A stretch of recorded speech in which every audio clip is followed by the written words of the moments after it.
Amemtika mwanangu. Najua. Lakini haiwezekani mkuu. Huyu ni mwanangu. Sawa. Naenda.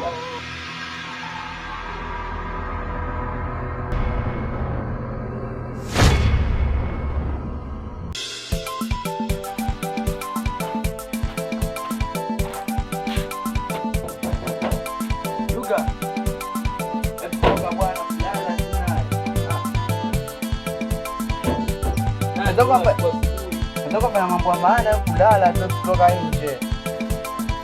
Mita ile kafara ishapata.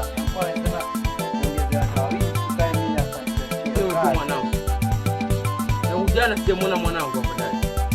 Na huyo ni mwanangu kwa kafara. Nini kizazi bado nacho, utapata watoto zaidi au mmoja. Sasa mtoto mmoja tayari anaanza kuongea. Ulitoa watoto wako wote kafara alafu unataka utoe na mwanangu. Mwanangu hadi mimi ndio niamue. Wenda mimi unataka kupandishwa cheo hata mambo ya watoto. Watoto utaweza pata hata wengi 10 kizazi bado unacho. KK. Unataka waanzishe vita. Havikaa hivyo vita. Kwanza sasa nenda kuwa na nguvu.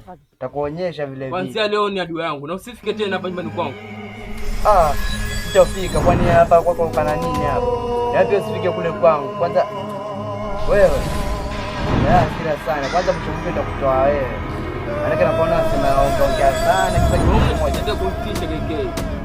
Akwambia mimi naenda kukupewa. Kwanza ndo ndugu wangu. Mimi mkuu hapo mimi ndo wa pili, wao ndo watatu. Wanashinda kwa nini? Kwanza mkuu amesema atanipatia mimi akifa. Sasa wasemaje? Kwa nitamrithi mimi. Itawezekana. Na sitaikubali. Kwanza wewe mimi ndo nitakao mkuu. Wewe utaka kijakazi wangu pindi mkuu hayupo. Wewe kwanza mimi KK nataka mwanangu. Mimi mwanao. Fanya na kifanye. Basi ondoka. Sinaondoka kwanza nini? Okay. Wewe utamuonyesha huko.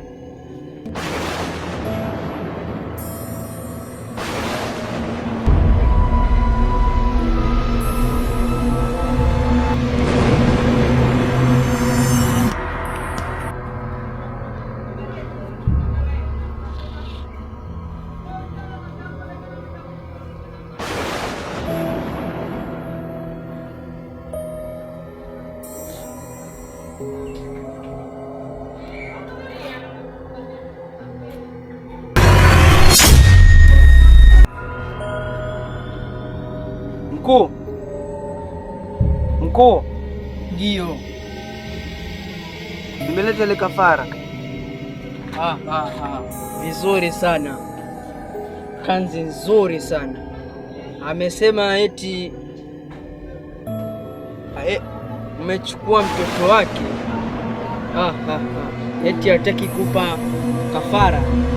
Kisa ni mtoto wake. Ndio. Ule anajifanya ana huruma sana. Sasa mimi nimesema siwezi kuona huruma kwa mtu yoyote. Ndio maana nikaamua kuchukua mtoto wake. Sasa ananilaumu sana. Na mimi sitamregesha. Uchawi hauna huruma, hiyo ni kazi. Hata mimi nilimwambia hivyo. Hakuna huruma kwenye kazi, lakini hakunielewa. Yesu.